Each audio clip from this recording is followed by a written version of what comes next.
Hey guys, welcome back to my channel. And of course, we're back here again because I have some very important things to discuss with you.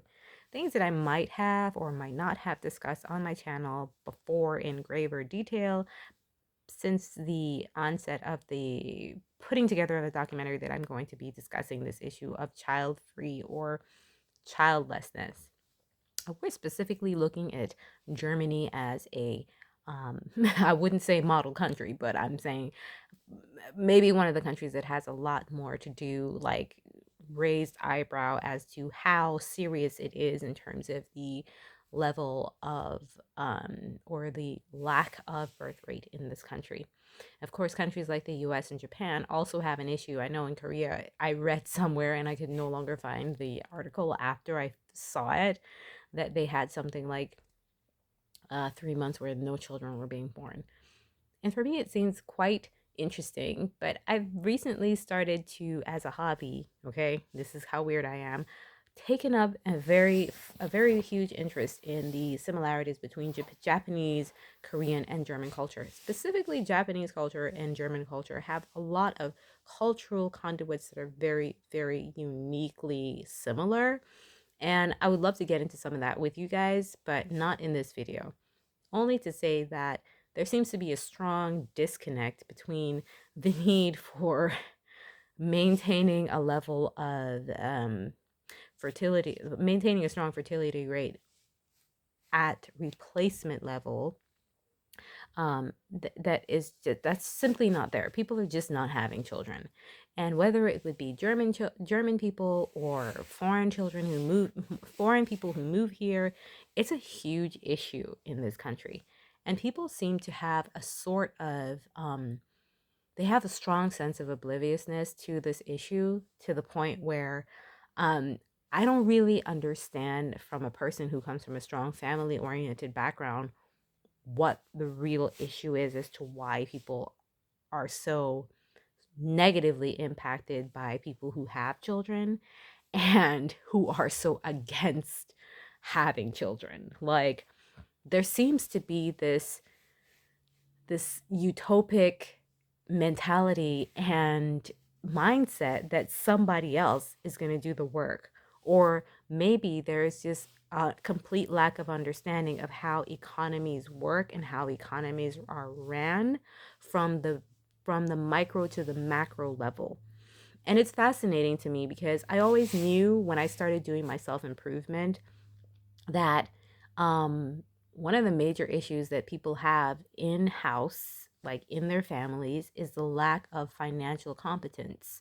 How does one run a household? How do you save money, earn money, budget, do home economics? A lot of people in my mother's generation, which would then be the boomer generation, had I'm really outing myself in age here now, but they did not have a level of financial competence, and they really didn't actually have to have a strong level of financial competence because there was still a replacement rate at that time, and people were actually making money. Your mom and dad worked, and you just went to school for all eternity, and they kind of just shared the time among the community that was that they grew up in, so that somebody was somehow looking after your kids.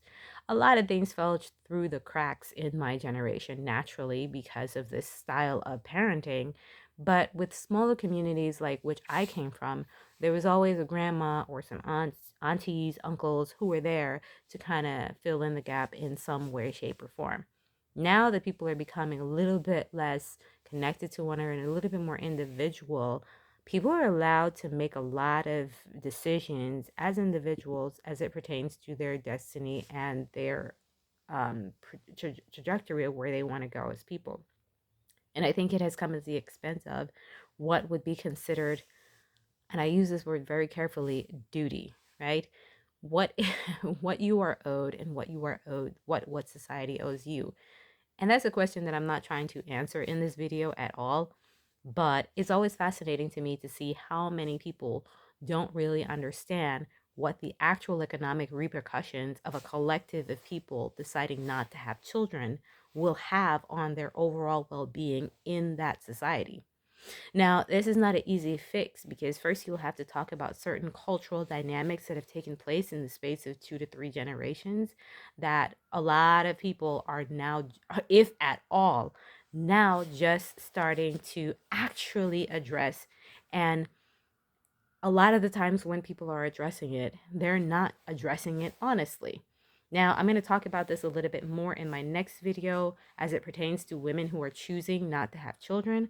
But I will say in this video that I want to thank personally all of those women in my life, because I really don't want to listen to anybody who is 50 or even 60 years old. Because to be honest, 50 is the new 30 and 30 is the new 20, because people are living longer, more healthier lives, that we've actually extended our ability to um to live healthier, more youthful lives in our later years.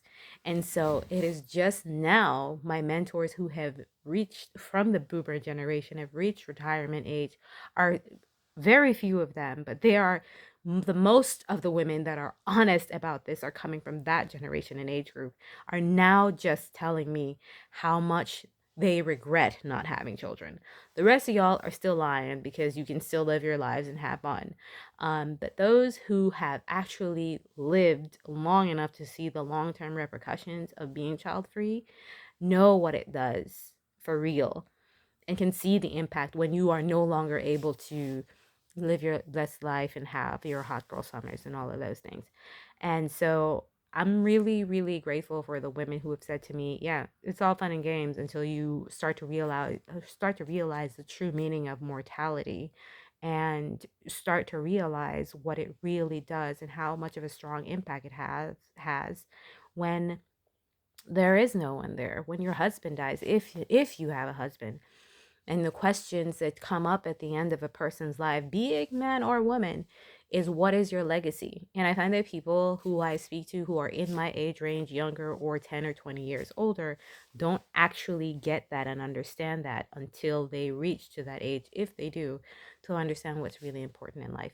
And I know a lot of people are very, very iffy about the thing of duty. You know, I don't want to have children just so that I have someone to take care of me. I don't want to burden my people. My parents.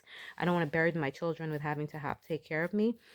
Um, I am of the opinion that that attitude comes from feeling like you were a burden as a child.